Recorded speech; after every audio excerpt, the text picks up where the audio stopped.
talks about winning trophies. I'm inexperienced in a lot of those things. 3-0. Can you believe it? Almost lost the cup and you win it. The new European champions, the treble, the dream come true for you. Oh, I can't believe it. I can't believe it. Football, bloody hell. But they never give in. And that's the winner. Welcome to the American Red Devils podcast. I'm John. I'm Alex. And we are bringing you the best Manchester United news from this side of the pond. Ooh, sir. How you doing? How you doing? Football is back. Manchester United is back this weekend. I'm certainly excited. We're going to batter those Eagles. How you feeling? Look, football, the season ended not too long ago. It's back. It's kind of surreal. Are you ready? Are you ready to have you picked out your kit that you're going to wear on Saturday? The kit picks me. You know, I whatever speaks on Saturday morning will get selected. I'm excited because you know what? I've been frustrated by the transfer window. I'm sure a lot of fans feel the same way, but I'm above that. At this point, I'm going to be excited about the team we have, the boys we have at our disposal, because this is a good young squad that is raring to go. I can't wait. Yeah, something tells me it's going to be a bit like last year where we're going to make the most of it, and then in January, it's going to be clear we need a center back or a left back, or there's going to be a signing. We might do it then. The window crumbling before our eyes, sir.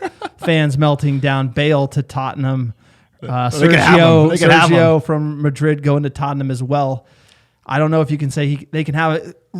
Manchester United fans would appreciate those reinforcements, in my opinion. A lot of people saying we don't need it. Don't need Bale. He's made of glass. We don't need Reguilon.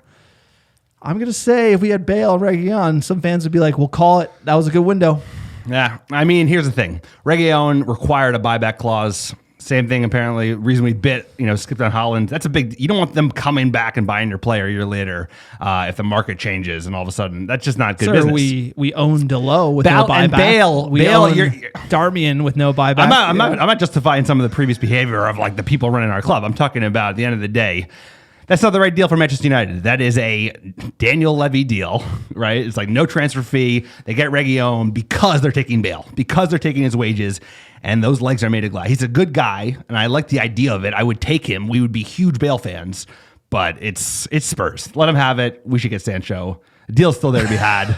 We'll keep you posted on Sancho. If for me, it's just I've already gotten to the bargain bin version of the window, right? Woodward has drawn out all the transfers. They've, again, like I said, crumbled in his hands. Now you're just looking at picking up scraps. I mean, next thing you know, we're going to be linked to some players in China. Maybe Fellaini's coming back.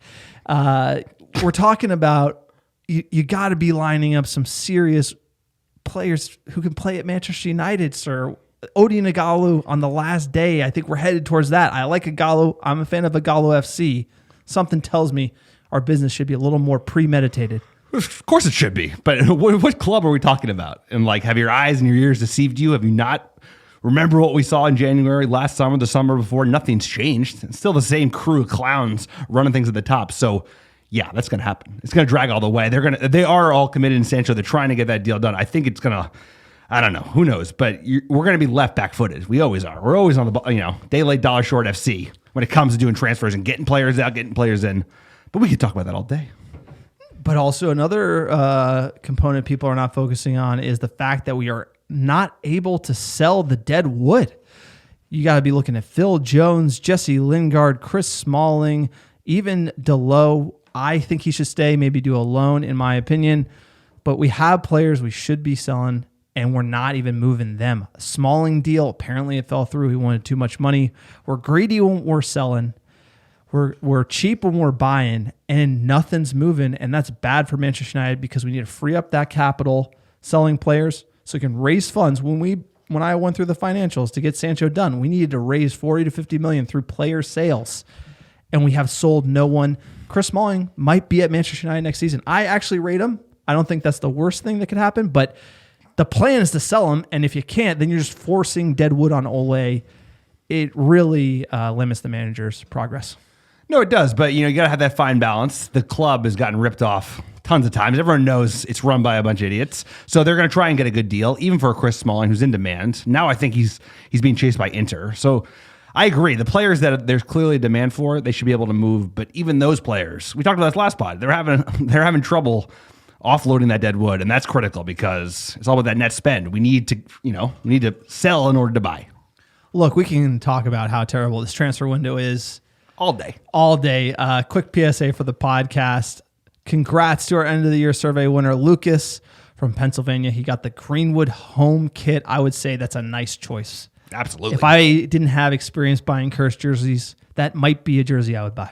Absolutely. Number 11, Mason Greenwood. Who doesn't love it? I think that's a great choice. So congratulations to Lucas.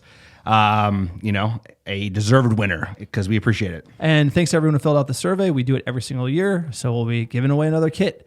Hopefully, Adidas comes out with a better design than that third team Zebra. Check out our blog, americanreddevils.com. We have a new #GlazersOut article up on how they use the IPO to get rich. We'll talk about that a little later in the episode. Our new scarf for the 2021 season is being printed as we speak, shipped from the UK, sir. We will be getting it on the store as soon as we get it. Drop a review on iTunes. We had some great ones after the survey. Thank you so much for the 5 stars, the witty banter. Goes a long way for us getting found because, as the survey said, that's the number one way people find us organically is iTunes. So we appreciate them. They go a long way, and we are still giving out stickers like John mentioned. All you have to do, take a screenshot of that 5-star, hopefully, review, send it to americanreddevils@gmail.com, and we will hook you up with a couple stickers because it's important. We got to get the word out. American Red Devils, we're not going anywhere. And as always, if you have any questions or if we mess anything up or pronounce a player's name wrong, you can tweet us at USA Red Devils on Twitter. We usually get back to you. So feel free. The good, the bad, we'll take it all. We usually pronounce names wrong. So we get a lot of tweets about that. All right. We already got into the Muppetry a little bit. We got to save that for later. We got a match to break down, sir. Can't wait. Manchester United versus Crystal Palace. Roy Hodgson's Eagles coming to Old Trafford Saturday, September 19th at 9:30 a.m. Pacific. Sir, it's on Peacock. Tell the fans what a Peacock Premium is. What is a Peacock Premium? Good question. I didn't think I know heading into the season, but now, I'm going to learn about every single streaming platform that exists as it relates to watching my beloved team play. Peacock, NBC Sports. This is what they came up with. Shame on you. It's a new premium subscription TV service that you need to purchase if you like Manchester United, because a lot of our games are going to be strategically placed on Peacock off cable so that it forces people to pay and sign up. Again, I think the streaming wars in America for FA Cup, Europa League, Champions League, and EPL, somebody's got to buy them all or put them under 110 because this is absolutely Muppetry from NBC. Do not like it, NBC LFC. And I got no backup options. I don't mean it's not on cable, right? No, you literally. We pay for cable. So you don't get to watch the biggest team in the world play. But anyway, that doesn't matter because we're playing this weekend. Sir, it's a you big gotta match. complain. I can complain. This is like a new season, a new streaming. It's ridiculous. Service, really? Ridiculous. It's The opening match for Manchester United, you have to download an app when a lot of people pay for cable, and even then, NBC Sports. Come on, dude. NBC. It should be on NBC.com. It should be on Channel 4, right? Hey, get your Peacock Premium. going. I can't say it. Kill that Peacock. Hit it. Hit it again. Get your Peacock Premium sorted before Saturday. That's all I got. A little tip there. Look, let's get back to Crystal Palace. The match. I'm not worried. United have won 17 times, drawn 4, lost 1. Sir, we beat them FA Cup a few times. No, nothing better than that little shimmy shake. That was Louis Van Gaal's army. Unbelievable stuff. Alan Pardew with the little dance. Dude, we just showed him. If you go through their track record, go through the Wikipedia page for Crystal Palace, have a lot of notable FA Cup appearances. Exactly. They always lose to Manchester United. I like that. But the Eagles, they started the season with a win. I think that's going to help their confidence. They didn't look that good against the Southampton team, but United, we have a disadvantage because we haven't had a full game yet. The Aston Villa game is a tune-up. A lot of the boys just showed up last couple of days, so that's the risk. I'm not worried about the Eagles, but you don't want to drop these points because these are 3 big points at home against a winnable side that are going to be important. We can easily drop them. If we did, I would forgive the boys because we're not going to be 100%, and we're not going to get the full squad back for this game either. So, maybe an asterisk. I want to see the goal scoring machine, Mason Greenwood, get off the mark. I want to see that front 3 healthy, fit, firing. That's what Manchester United is all about. Put Bruno in there. You got Rashford, you got Martial, you got Greenwood. They can do their business. I can see us drawing if our defense is just in shambles. That's really the weakness right now, particularly, the Lindelof connect there. Yeah, I think it's likely we'll start off slow, right? We're not going to like be creating chances for fun because, like you mentioned, we're probably not going to have that starting 11, that kind of ironed in starting 11 that was the true and tested, got us third place at the end of the season. But, you know, there's a lot of talent. Just you running through that list: Mason, Marcus, Tony, Pogba, Bruno, Donnie. Pogba's got Rona. Pogba's on the Rona. He's probably not. He's technically fit post Rona. I don't think he's starting. He might. I think Ole was a little hedgy. We'll get to the lineups a little bit later, sir. But I think Pogba starts. And if he doesn't start, he's certainly going to feature because he's a difference maker. And this team's got a lot of talent. I'm excited about it. But like you said, it's the whole first game jitters. It's not a normal preseason. Anything can happen, but it would be a big 3 points to get. We beat them 2-0 back in July at Selhurst Park after losing 2-1 at home at Old Trafford earlier in the season. Van Aanholt with a late winner there. Sir, I worry about that back line. You got Zaha, you got Van Aanholt. Sir, IU is sharp. They can link up. They even did score, but it was taken back by VAR. Zaha is the real threat. Zaha versus Lindelof. I was watching the highlights of the last game. Looked a little shaky. Palace won their opener, like you said, versus Southampton. Another Zaha goal. He's really the main man. Will Zaha, we let him go. David Moyes famously letting him go. Rumors that he was hanging out with his daughter. Could have been the reason, sir. That might be the reason he's not playing for Manchester United at the moment. I mean, it was famously Sir Alex Ferguson's last transfer at United. Didn't go well for old Wilf at United, unfortunately. Sold him without a buyback clause, which is Eddie Woodward doing what he does best, which is just doing nothing right. Absolute numpty. But they got the attacking front three. They are dangerous on the counter for sure. That's where we're going to be vulnerable. That's why I need my boy Matt to start in breaking up that play because it's going to be big. And if not, maybe a midfield two, McTominay, Fred, but sir, it's football. I'm buzzing. I'm trying not to think about the transfer window. I'm just thinking of how excited I am for this game. Well, Roy Hodgson, he plays that old English. They're going to be organized. Last time they played that 4-5-1, breaking down 4-5. I mean, it really took Bruno a little bit of magic to win the game for Manchester United. A little history on Crystal Palace. They do claim to be a continuation of the original amateur Crystal Palace Football Club, which was first established in 1861, which would make them the oldest professional football club in the world. Sir, it's one of those where it's debatable. Are they the same club? Or are they not? I don't know anyone who was alive in 1865 to tell me. After historians discovered a direct lineage through their ownership under the same Crystal Palace company, sir. 1861 brings them way back. A little history. What also happened in 1861? Civil War began here in the United States. The first steam-powered carousel is recorded in Bolton, England, and the Pony Express announced his closure. I don't even know what the Pony Express is, sir. You know the Pony Express? No, sir, tell me about the Pony Express. It's like how they used to get mail back in the day, back in like the western states. There was some guy riding on a horse really fast. They didn't get the email? No, that was a little, it took a little longer. Crystal Palace played at the FA Cup Final Stadium until 1915 when they were forced to leave due to an outbreak of the First World War. In 1924, they moved to their current home, Selhurst Park. You and me have both been there. You went to that amazing away game with Jose Mourinho. Matic was the winner, 3-2, sir. Heard you had a few dark ales, had a bunch of fun there. Palace, they know how to have a good time. That was a hell of a night. I think, Mourinho's probably two best performances in United were both 3-2 comebacks. One against Palace, one against City. So that was a hell of an evening. Happy to be there. Almost got Matic's jersey, but didn't quite work out. Sir, I'm sure you were singing loud and proud. I was. The club became founding members of the Premier League in 1992, and they were then relegated in 1998. Palace suffered financial problems and went into administration in 99 and 2010, but they recovered and reached another FA Cup final in 2016, which Manchester United famously beat them. Also, Sir Alex Ferguson, when he was apparently facing the sack, he did win the FA Cup in a replay against Crystal Palace. I believe was that 1986. I thought later. You have to check me on. I think it's 90. No. I believe it was 80s. Might be 87. Check me on that. Fact check me on Twitter. But it was against Crystal Palace. We have a lot of history against this team, and I hope to be beating them, sir. I think we cover the history of Crystal Palace. Yeah, I mean, they're the oldest club, but that's about it. Lost to United a bunch of times in the FA Cup. And they got a nice little stadium in South London, but that's about it. No, it's a night. If you could, when we do the London trip, we try to go to a different game in London, go to Manchester, do a few games. That is a great stadium if you're ever staying in London, and they are playing. I highly recommend it. Plus, the tickets are decently cheap. Players to watch, sir. We covered this. Will Zaha, Andros Townsend, Jordan Ayew. They're going to be organized at the back. Like I said last time we played them in July, 4-5-1. They've also played the 4-4-2 against Southampton in their opener. I think that's when they're having to go. I think they're going to be packing it in, be well organized. We need some magic up front. Bruno Fernandes, he is the chosen one. Bruno. He needs to unlock it with that pass, get Greenwood in behind, score a goal. I don't think it's going to be easy for United, but once we open it up, that's when the floodgates can start.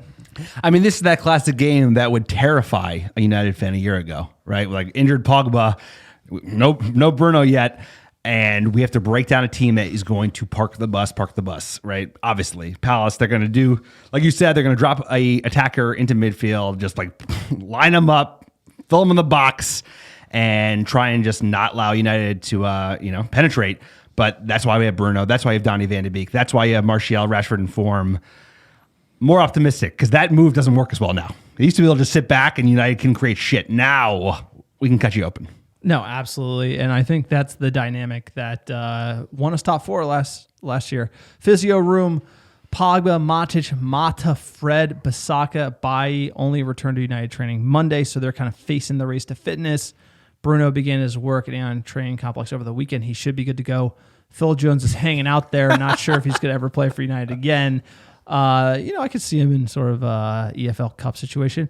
Mason Greenwood's been training alone after returning to the United Kingdom, having broken COVID-19 protocols, but he should be available as well. Sir, continuing on the injuries, Tuanzebe is the other one that is a question. No return date, no update from Ole Gunnar Solskjaer. So a lot of maybes here. For me, the one that sticks out is Pogba, whether or not he's going to start. I believe Mason will be available. So given that is kind of the preseason injury / who's got COVID or quarantine, what's your lineup? Who do you got Saturday coming out of the tunnel? Oldie but a goodie. I'm going with the classic starting 11. David De Gea, back four, AWB, Lindelof, Maguire, Shaw. Who else? Matic, Pogba, Bruno, front three, and Martial, Rashford, and Greenwood. Ooh, that's a good starting 11. Alrighty. I think I'm pretty close to you, but the one thing that I did foreshadow was Pogba. I think he'll be on the bench. I don't think he's ready to run 90. Dave saves in net. We have to comment Henderson is on the bench. Dino. Clearly, Ole's not going to start him right away. I hope that, Dino causes De Gea to step up his game, right? Fighting for the position.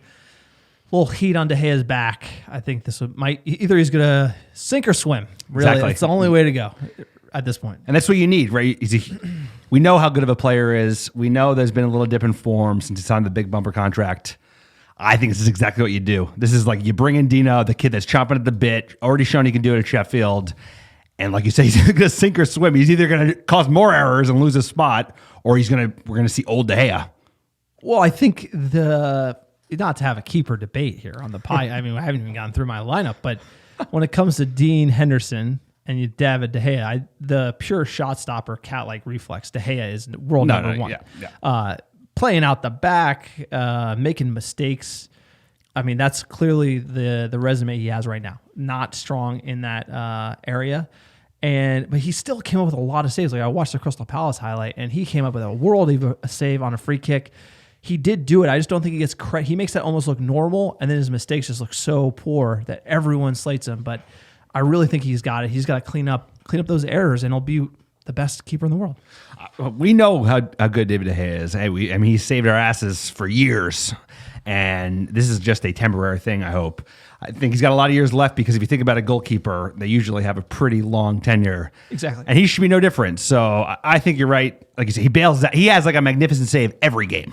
Exactly, yeah. Even when he screws up, he has at least one like magnificent save, if not multiple ones. So I do appreciate how good he is. It's just that physicality, right? Like busting fools in the box, like making sure your presence is known, and then just the brain farts. So I think this is gonna be good. A little pressure on his back. I'll tell you what, he's better than Kepa. Kepa had Yeah, no doubt. howler. I mean, me?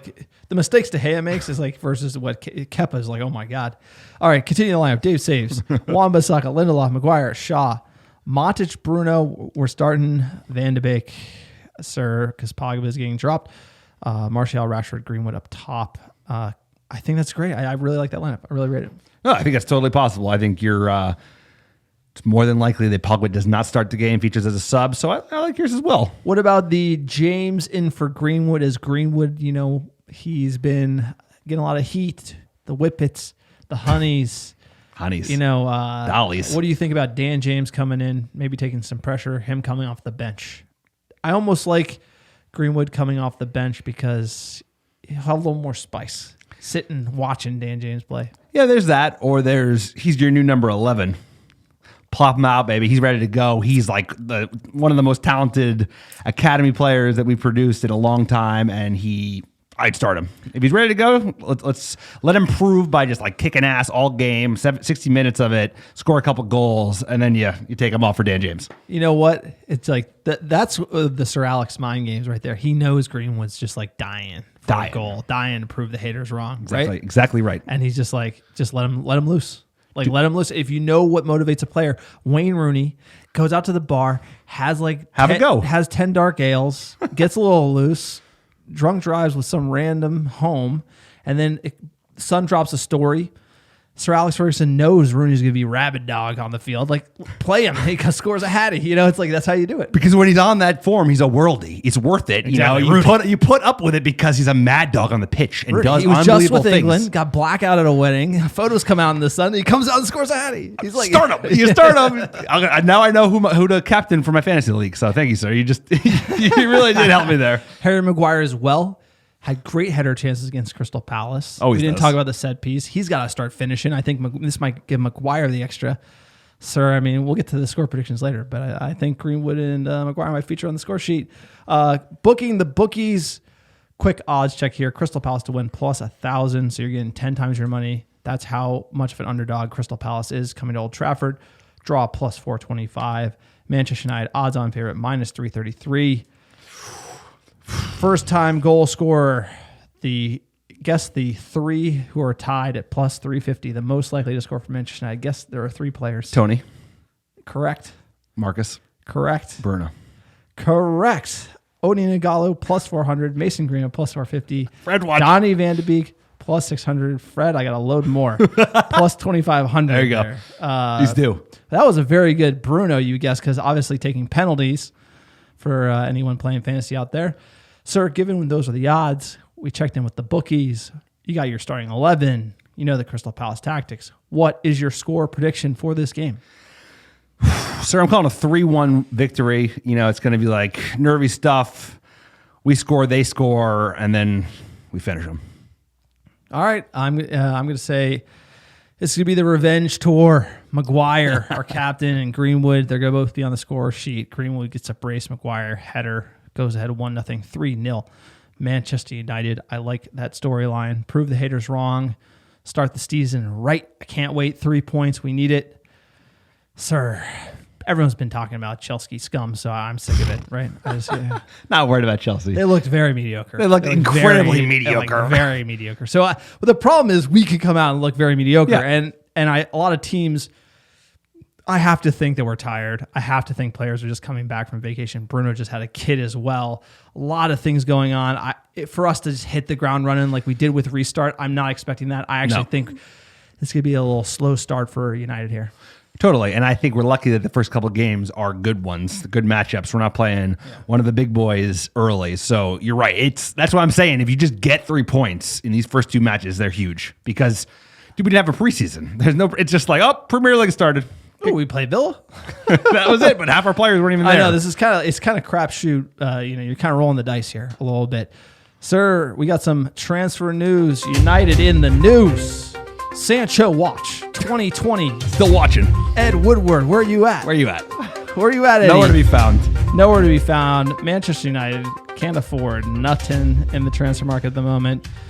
The latest, Fabrizio Romano. Sancho had direct contact with Dortmund's board last week and told them he wouldn't go on strike, but he would be happy to join Manchester United if they sell him. Essentially, not really nothing. That's a nothing burger from Fabrizio Romano. Sancho not willing to force a move, which that's kind of been consistent with what we've heard all along. Sir, what do you rate here? Waiting for that official bid. Apparently, United is still unwilling to commit to 108 million pounds. They won't do it. They'll do it with add-ons like bonuses if he wins the Ballon d'Or. think I finally pronounced it right. And the like, but it's just, we're not ponying up because cheap is cheap, baby. And it's like, this is the same story with the Glazers always. But sometimes they do pull the trigger. Sometimes they don't, right? They did with McGuire. They ultimately did with Bruno. Will they with Sancho? I don't know. I know. The answer is no. They not, will. no. You know the answer. No. I like it. Not going to happen. I don't understand. 0% chance. Last I heard it was 30, 30, and 30 over 3 years. Right. That's what United can pitch them right now. That tells you how broke we are. Right. If Manchester United is pitching $30 million a year for 3 years, I mean, come on. Like, you know, what are we buying? Like a Volkswagen? Like, I mean, I don't know. I mean, this is like getting He's a like little, 20 years old. He's hey, like, really? Dortmund, can we get the free financing with that? You know, it's like when Pretty you're desperate. It's like it is desperate, and you know, we could talk vaccine. You could talk when COVID's going to be over. End of 2021, people think, you know, vaccine middle of next year. Big stadiums full of people. Maybe end of next year.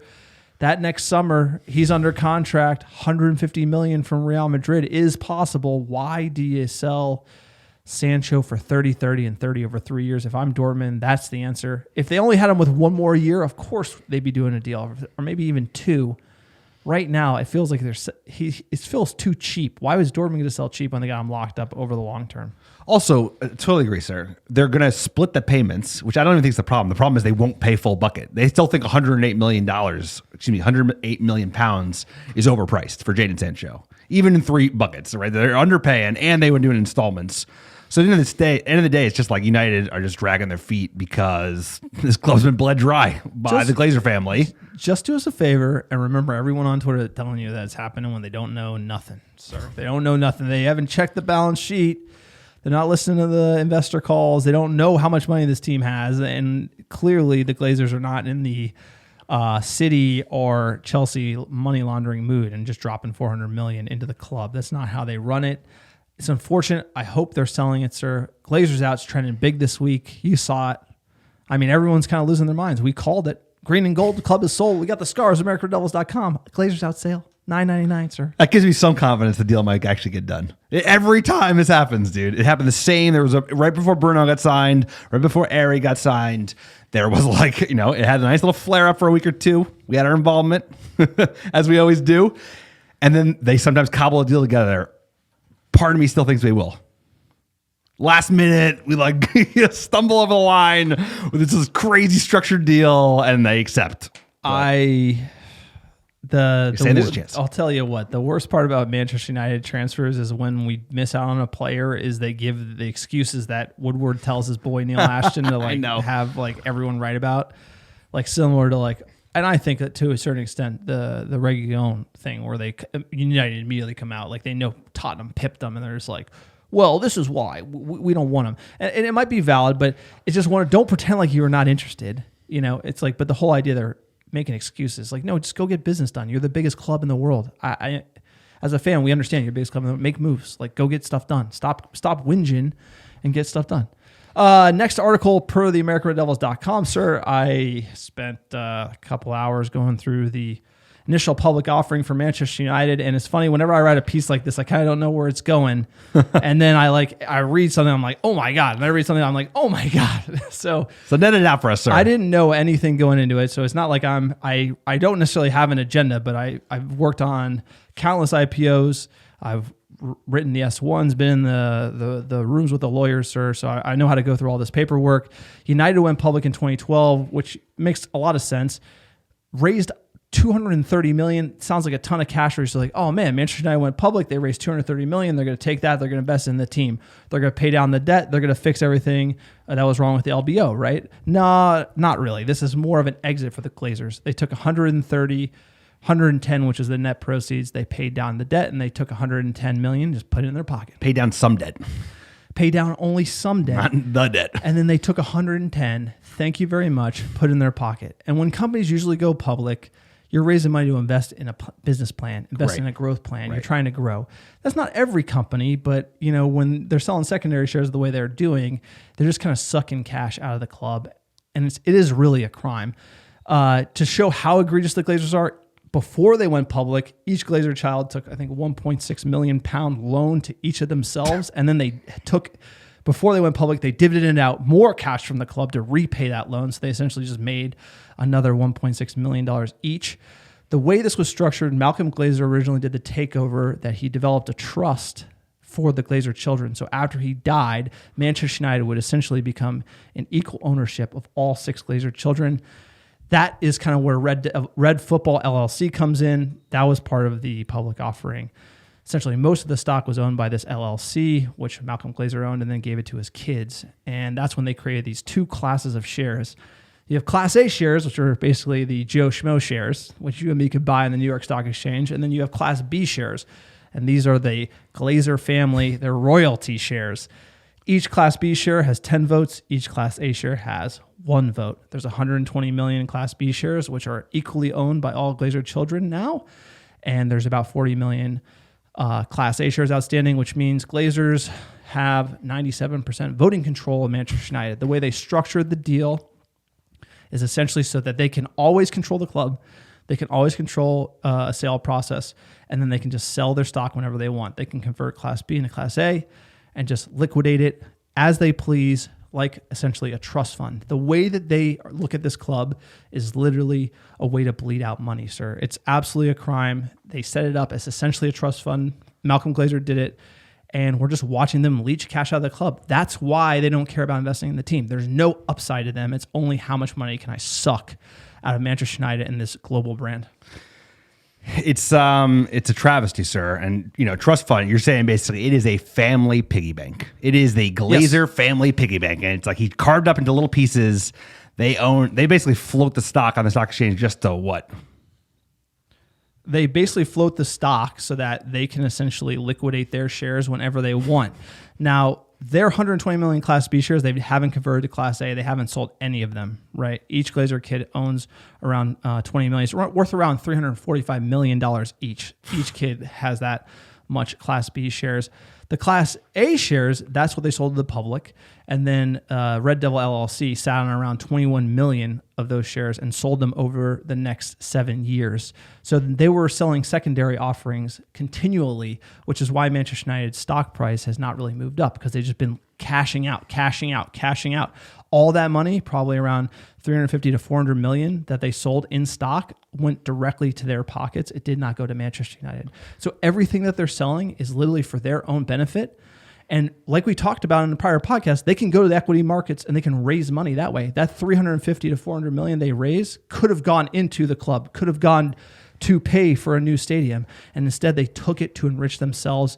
The most recent offering was 74 million in 2017. They sold 4.3 million shares.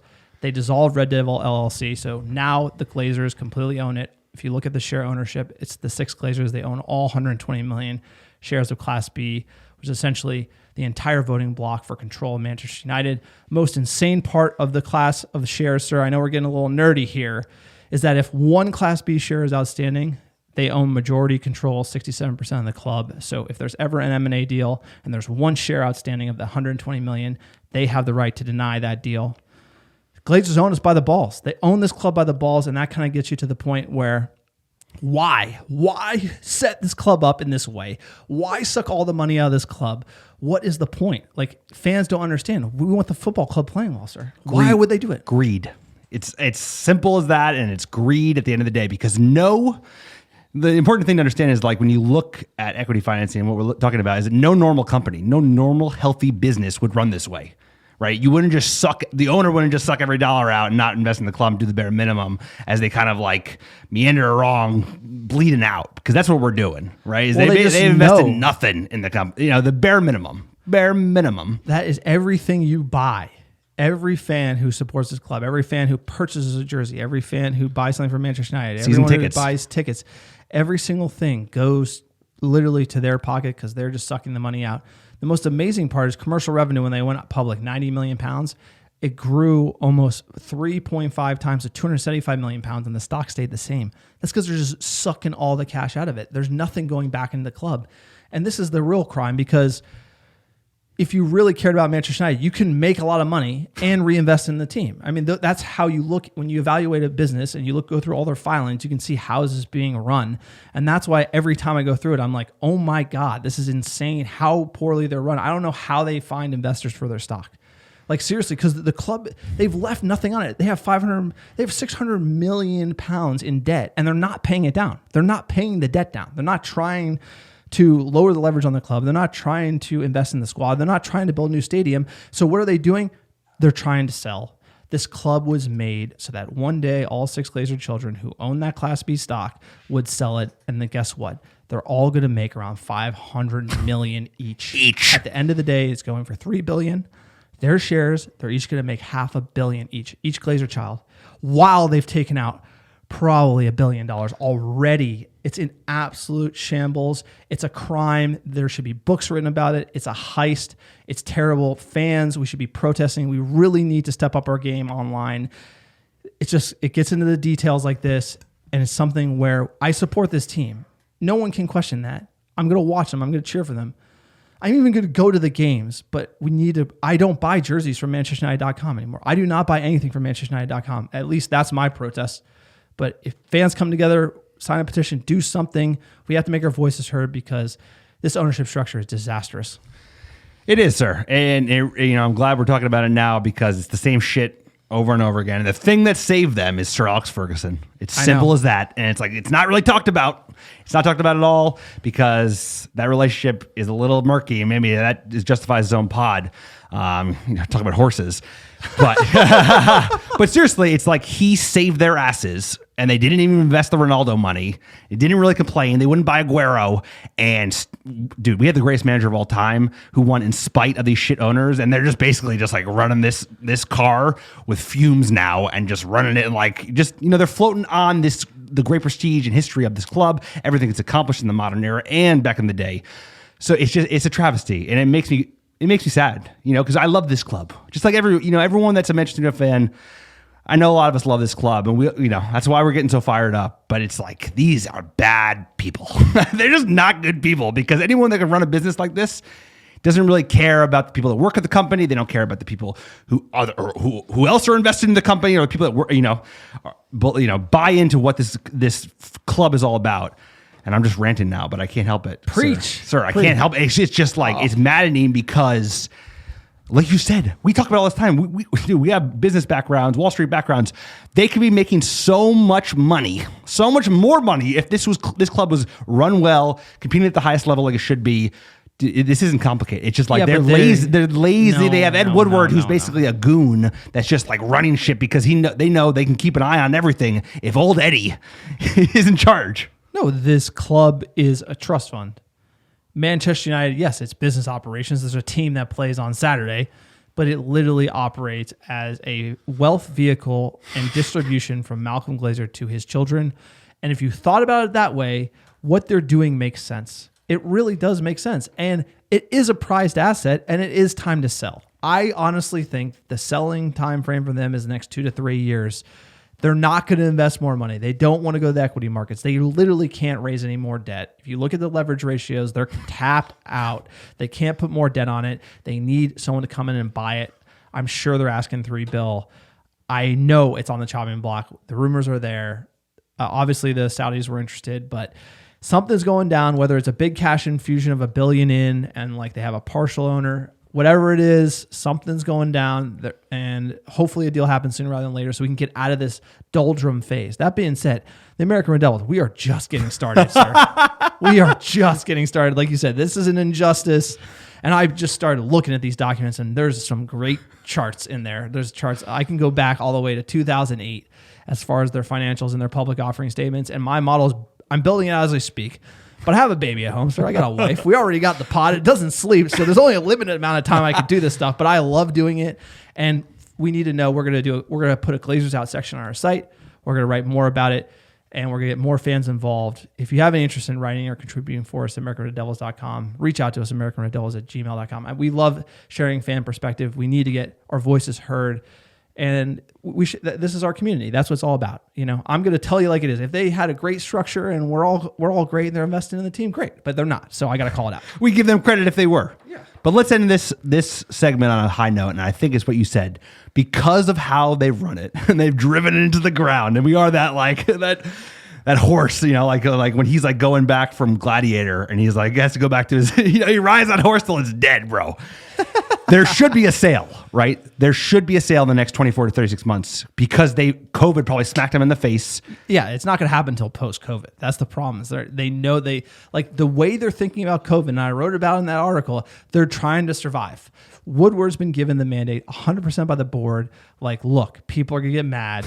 Like, clearly, you can do Van de Beek. I said that. That was in my budget. You can afford that deal, but you got to survive. And Manchester United will survive. We're not going to get a lot of sexy transfers. It's not going to be that exciting. There's probably going to be a lot of excuses, and the reason is going to be the financials, the balance sheet. Q4 financials drop this month. I'll be doing an update on that. We'll be talking about on the pod as well. So another hashtag Glazers Out segment, a lot of ranting, but it's becoming a problem. Yeah, it's what we said it in the beginning of the window. We said, where's the money? How are you going to do these deals? I mean, every managerial appointment at Manchester United since 2013, since the retirement of Sir Alex Ferguson, has been a disaster, except for Ole so far. And that's because we're halfway through it, and they could totally screw him over too. I just think Ole has a specialness. He's got the right things that are sometimes above the money, right? He understands the academy way, the United way, what it's all about, what the club wants to see, what the fans want to see. But like, every manager, whether it's Moyes being the wrong one, Van Gaal be given too much autonomy, Mourinho basically getting you a second, and then you don't invest anymore. It's like it all rolls to the Glazers. We can all complain about Ole, whether he's in or out, whether he's the right man, but at the end of the day, we are going to be like stagnant until we get rid of the Glazers. Amen. All right, we have one piece of news. We kind of touched on it in the beginning of the pod. Got to mention the Sergio Reguilon. I'm probably butchering that one. Gareth Bale, I think I got that. They're going to Spurs, both Bale and Sergio. I rated Sergio, watched some videos on him. I actually thought Bale was a good punt for this season. I thought this deal, even with a buyback for him, because it's about the survivability. Like, we're surviving now. COVID, everything going on. If you could do a deal, and the buyback to me, it's not what I want for Manchester United, but we need to survive, and we need a cover for Luke Shaw. So even if he stayed 2 years, I think it'd be worth it because it'd just take us to post-COVID, maybe new owner, get more players. I'm just thinking of patchwork right now. I'm a little jealous here, although they're both going to flounder at Spurs with Jose. I mean, Jose looks miserable. So you're saying you're buying the Neil Ashton. You're just like, we didn't want it because of buyback, and Bale's no good. I didn't say that. I'm just saying is like, I don't want Bale 300,000 pounds. I don't. And whether or not it's not your money. No, it's not. But I'm not making the point that like a dying club, a club that is trying basically just to keep the lights on, makes this deal. That's trying to compete. I'll tell you what. That's like Daniel Levy's doing this deal. We could do this deal, but we should not be doing it. But I think we're in that game. I know you do. Like right now, COVID, United, cash crunch. We're in the buyback clause, left back, Bale, because we can afford the thing that we don't have is upfront cash. We have wages. We don't have upfront money for transfer fees. So if you do a Bale wage deal, not really a problem. We got rid of Sanchez. You replace him with Bale. He could totally fail. I think that he's going to come off at Spurs. I'll tell you what, who looked really bad? Harry Kane looks pretty poor. You talk about meat pie, Harry Kane. He looked bad. I'll tell you what, no one buying him for 200 million pounds. Good luck. No, not a. I mean, I like Harry. He's a nice guy. He went from injuries, 200 million injuries to like 40, 35 in a year. Dude. People, all these pundits in London are like, why isn't Manchester United like paying over 100 million pounds for Harry Kane? It's like, because it's a bad deal, dude. Sir, the English like the English, I know man. they do, something about that Harry Kane, they absolutely love it. Sir. I get a little much. All right, fan questions. Hot banter. Appreciate everyone who tweets us. At Dave Paz on Twitter. Quote, I still think we'll get Sancho and maybe one other possibility. Possibly Thiago, but the waiting is killing me. I wonder if the Glazers actually realize they are hated globally. I think they do. So just sell up and piss off and take Woody and Judge with you. So I do agree. What do you think? Sancho, I agree on the Woody pissing off. On the Sancho and someone else, I mean...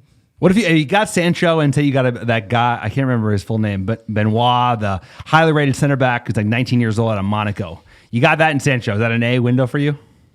I don't know. With Donnie? I mean, if we sign Sancho and Donnie, given what I know what United's working with, I think that's a good window. I have to say, good window. I would still have gotten a center back. I'm more worried about the defense than I am about the goals. At J McLiver on Twitter, quote, I think it was a good move not to sign Reguilón with a buyback clause. At the same time, more depth would have been nice. Do you think that this move the board got right by not caving to Madrid, sir? What do you think? I mean, I do. You tend to think that that's a deal we should be doing, but I don't think that's a good deal. I mean, Reguilón, he seems like a great player. I'd love to have him at United, but I don't want to buy a player and then like Real Madrid can take him from us without us having any control. And he wants to play for Real Madrid someday. Like he's made that clear. He's a Spanish guy, wants to play for the biggest club, one of the biggest clubs in Spain. I get it. No hard feelings. Yeah, go play for Spurs. The term buyback can be deceptive because we sold Memphis Depay with a buyback, but it's only if Depay's sold, then we have the option to buy him back. So as far as what exactly the buyback clause is, I don't think we know. So if it's something like that, because we obviously cannot sell him, right? Right. You know, so then I would be okay with that. So if it's just like anytime, anywhere, he can come back to Madrid for this price, I would agree. And that's probably what it is. But it's hard because this is kind of when you get the spin zone. You don't know exactly what the deal is, right? We're never going to get the full details. I mean, the rumors are it's like 35 million pounds year one, 45 million pounds year two, and then it expires. But that's the risk is like COVID's bad next year, and the year after, 45 million for a great 25-year-old left back who's killing it in England. That's a deal, dude. Yeah, it's a punt. I mean, it's a coin flip whether you can do it in England. So, of course. You know, I'm just maybe the desperation starting to come out. And I'm just like, Desperado I'll take Bale. I'll take certain buyback. You ready for some Deeney? He's going to some Troy Deeney. I'm like, who else you got? Who else you want? Yeah, I did what last year. I know you did. Troy Deeney. More than last year. A couple of years. You've been talking about Troy Deeney. He's got the mean mugging. He does. He's got that, grit. United need. We're kind of a little flashy. Everyone's wearing Supreme. They got the jewelry. Like whatever Lingard is, we need like the Troy Deeney of that. Well, I think Harry has that edge. Obviously Bruno has that edge. We've talked about it a lot. I think Donnie has it, and that's like not. We haven't even gotten to see that yet. I think, like you talked about it, you compare it to Rooney. It's a great analogy just because the age and how good they are this young. But Greenwood, he seems to have it. You start him. Start number 11. Can't wait. At Twoa on Twitter. Quote, man of the match prediction for Saturday, sir. Who do you think's going to win man of the match? Aaron Wan-Bissaka, because he's going to be like cracking down Wilf all day. Bruno, sir. Is there that's else? A smart bet. That's like, is there really a competition between De Gea and Dino for Saturday's starting spot? I don't think so at this point. I think you got to stick with De Gea, and it's his to lose. What do you think? Agreed. Yeah, agreed. I think we have a game like Tuesday, a Carabao Cup game. So I imagine that's just like a great time for Dino to just slot in. Absolutely. At Ty Kershaw on Twitter, quote, how hard do you think the fan base will have to push to make our voices heard in order to back Ole, get rid of Woodward, and make the Glazers sell? I'm worried bad results will cause a turn on Ole, and that's not fully deserved. I hope not, Ty. I actually think that the Glazer was trending in the UK. I think it was one of the top trending item, hashtag Glazer out. I think where voices are loud from social media, I think they know it. They're just going to take it. I think this is, for them, it's kind of like a hide in Tampa moment for the Glazers because they know everyone's going to be really mad, but they're thinking about surviving. So I think the fact the fan base doesn't like them and the fact the club's broke, they just need to sell it. And I think they're going to be... I don't think they're going to be rash and sell it early for a discount because of COVID, but I do think that they're going to be motivated to sell in the next couple of years. So, hey, keep flying the green and gold, and hopefully, we'll have that really rich Mackenzie Bezos without a human rights abuse record owning Manchester United and paying smart people to run the club. Mackenzie or Ortega, the big thing. Mackenzie, it's got to be Mackenzie Bezos. She got like 90 bill. She's not interested in football. I know, but... we write our letter, sir. No, but I think the important thing is like we can't just do this when they're bottling in the transfer window. We need to always be Glazer out because at the end of the day, they need to get the hell out of here. I hope people listen to this pod know that we're dropping Glazer out hit pieces. We got the scarves, we got the shirts. We've been doing it. We've had the shirts for years. Like this is the number one issue with the club. At MJ Fit 16, quote, I saw Scotland played McTominay as center back. Why couldn't he partner with Maguire? Alex, what do you think? I missed the game. So I don't know. Maybe they have more midfield options in the Scotland team. So maybe it was back three. I could see McTominay in a back three, McGuire in the middle, Lindelof, McTominay, and then you have Shaw, AWB. I would see him in a back three. Who they play? True. Look, we might try, but we got Twanzebe, we got Tenjin Menji. We got some youngsters. I want to see someone who can step up in that position. Phil Jones. We also have Chris Smalling if we don't sell him. So, at Rolling Deep 1995, quote, what are your thoughts on the game plan for the season? Are you going to say big change in tactics from Ole with our Portuguese Magnifico playing a full season? How are you feeling? Hashtag Woodward out. Hashtag Glazers out. I mean, I think for me, we talked about this, a couple weeks ago. It's all going to be about Ole kind of getting how to rotate. And that's what Fergie was like the master of. He was so good at it. And Ole has been hit or miss. He's not always been good at switching it up. He found a starting 11 he loved and wrote it. I get it. But he needs to be able to rotate because there's so many games that like this is going to be just the decider. Injuries, of course, which are the same for every season. And Ole like figuring that out. And if he does, we have those two things on our side. I've got to, you're saying there's a chance. That's a great answer to that question, sir. I don't give you many compliments on the pod, but that was a good one. The one thing that we haven't talked about, your boy Fred. I actually think that the better Fred does, the better the team will do, right? Because we really need to see Fred be able to jump in, play that role, not make mistakes. To me, the mistakes, the set pieces, those are the things that really like Pogba and Fred giving the ball away in areas they shouldn't. The center backs have nowhere to go. It's like set pieces, poor defending. These are things that I hope Ole has been able to clean up, but it has been a tight turnaround. That's another theme I don't want to see this year. No, it's going to be because we're going to have injuries eventually. There's so many games and injuries just happen. They happen to every team no matter what, especially when you play the way United plays. But we're going to need our squad players to be able to step up and slot in when there's injuries, when there's a lot of games. So Fred, Dan James, Odi Nagalu, all these guys, even Jesse Lingard, I don't think he's going anywhere. Having minutes, having an impact, whatever small, if it's big, if they have to be asked to step up in the middle of the season because of an injury, because of form, whatever, that's going to be it. It's going to be, there's so many games, dude. It's like the holidays, but for 9 months. No, and one thing I think is everyone's like, Chelsea's getting a lot of the heat early. I don't think they're going to meet what people think. I think United, we're kind of a sleeper. Everyone's like, oh, they're not doing a lot in the window. And despite the Glazers' muppetry, I do think we have a solid squad. We have a solid starting 11. We have a solid backfield. We got solid options in midfield. I do think we're there. The crime is we're so close to maybe competing for the league. Right. You could see it. It's another 150 net spend. It's like there, you can touch it. We've been waiting for it. Ole deserves it. It's like we're just desperate, sir. It's like we're dying. We're grabbing. Like, come on, we want that title. We could almost touch that title. Almost touch it. Haven't won a title. What a title. Where is he? Where is Jamie Carragher? I mean, for me, that's just what it's just like we're so close. So I actually think we're going to beat expectations. I think I like Dan James. Hope he has a big year. I really think Dan James could have a big. He has no expectation on him. Like you said, Lingard have a go. Igalo, like we're talking Fred. These players on the fringe, some are going to step up, some are going to go down, and it's going to be even more clear what we should do in January or even next summer, right? Similar. It takes a long process. We're actually buying time by kind of like. You can give Ole time. He can see what he needs. He can see who the winners and the losers are. Pereira's probably the loser. You know what I'm saying? Lingard's probably a loser at the end of the day. Maybe James is a winner, but another season we'll know so much more and we'll know exactly where we need to strengthen, sir. It's like time tells all. Future's bright, baby. Exactly. As long as the Glazers out, we got a great squad. We've got a lot of good personalities. The front three is like electric, even without Sancho. I'm super excited.